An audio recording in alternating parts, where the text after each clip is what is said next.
हे मातृभूमि के मातृभक्त, पाकर तुमको हम धन्य हुए। हे मातृभूमि के मातृभक्त, पाकर तुमको हम धन्य हुए। ले पुनः जन्म फिर एक बार, सतबार नमन सतबार नमन।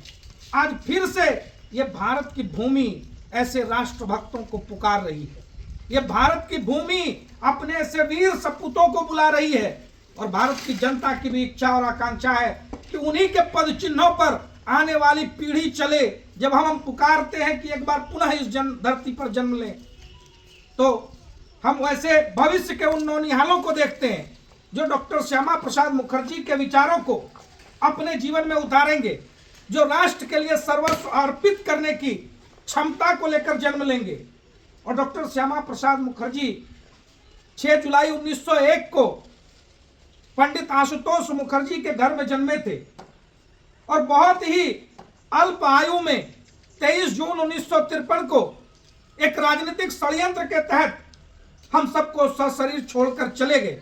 लेकिन उन्होंने जो भारत की एकता और अखंडता के लिए अपने प्राणों का बलिदान दिया, वो आज उनके जाने के इतने वर्षों बाद भी उनको जीवंत बनाए हुए।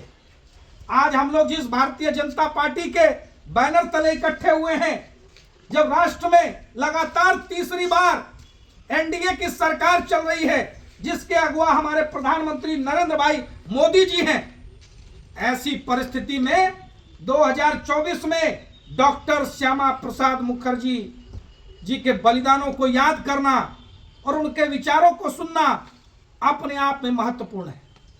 जो उन्होंने सपना देखा था, उस दिशा में भारत बढ़ चला है।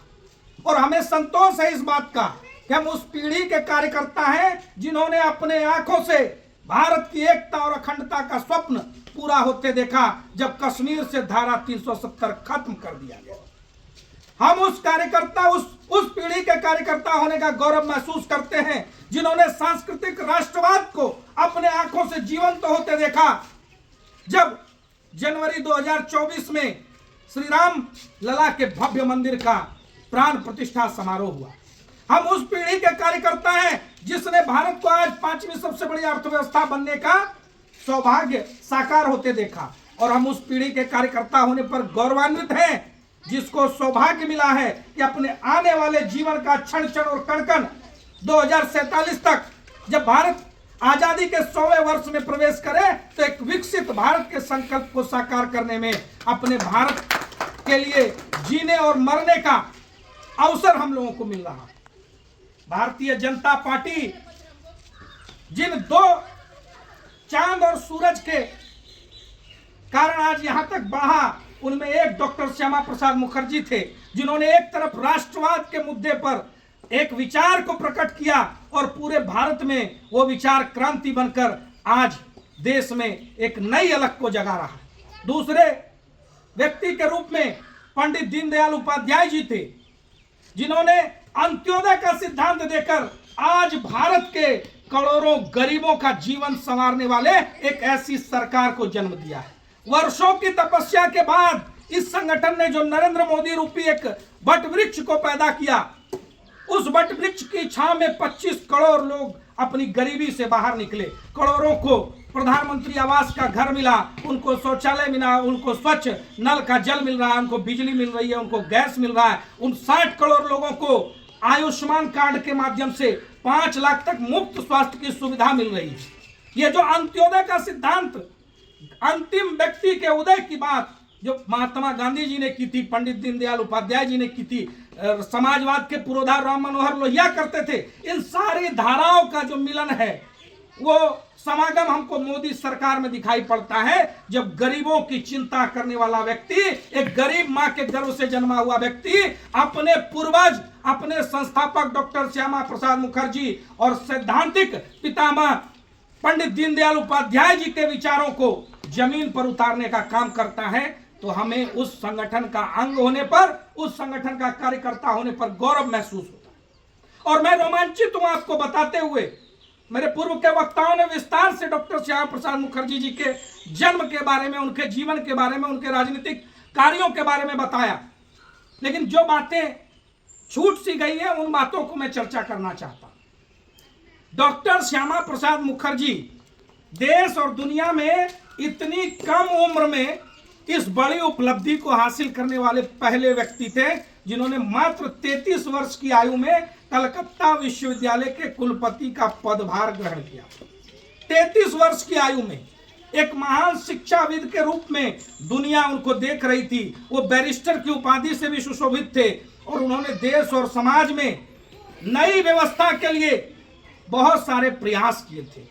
आजादी की लड़ाई से भी वो जुटे थे और नेहरू जी की पहली सरकार में 1947 से 1950 तक उद्योग और वाणिज्य विभाग का काम उन्होंने संभाला था। और देश भर में जो आप इतने भारी उद्योगों की श्रृंखला देखते हैं, उसमें डॉक्टर श्यामा प्रसाद मुखर्जी जी का बहुत बड़ा योगदान, जिसको कभी हम भुला नहीं सकते। आगे चलकर राजनीतिक मतभेदों के कारण मुद्दों के ऊपर, चाहे वो हिंदुत्व का मुद्दा हो, चाहे वो राष्ट्रवाद का मुद्दा हो, और विशेषकर कश्मीर में धारा 370 लगाकर जो अलगाववाद का बीज नेहरू जी की सरकार ने बोया था, उस बीज को खत्म करने का संकल्प लेने वाले डॉक्टर श्यामा प्रसाद मुखर्जी जी ने सत्ता को ठोकर मारी, संघर्ष के रास्ते को चुना और हंसते हंसते एक देश में दो प्रधान, दो निशान और दो विधान नहीं चलेंगे, नहीं चलेंगे, इस नारे को लगाते हुए कश्मीर की जेल में राजनीतिक षड्यंत्रों के कारण मृत्यु को प्राप्त हुए।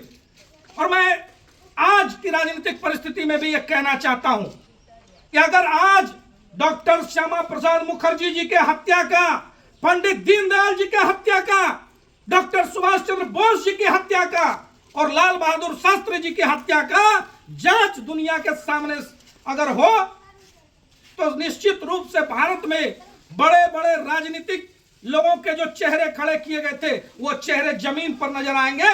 और जिन्हें छुपाया गया, जो आज बहुत हद तक मोदी जी के राज में हो भी रहा है, सरदार पटेल जी को भी सम्मान मिल रहा है, डॉक्टर श्यामा प्रसाद मुखर्जी, पंडित दीनदयाल उपाध्याय, सुभाष चंद्र बोस जैसे महान विभूतियों को भी आज सम्मान मिल रहा है, जिनको नजरअंदाज किया जाता रहा।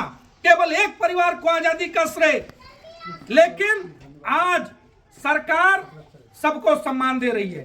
श्यामा प्रसाद मुखर्जी जी ने जो सपना देखा था, वो सपना साकार हो रहा है और उस सपने में एक मजबूत, एक भारत श्रेष्ठ भारत, 2047 तक विकसित भारत का संकल्प हम सब लोगों के सामने है।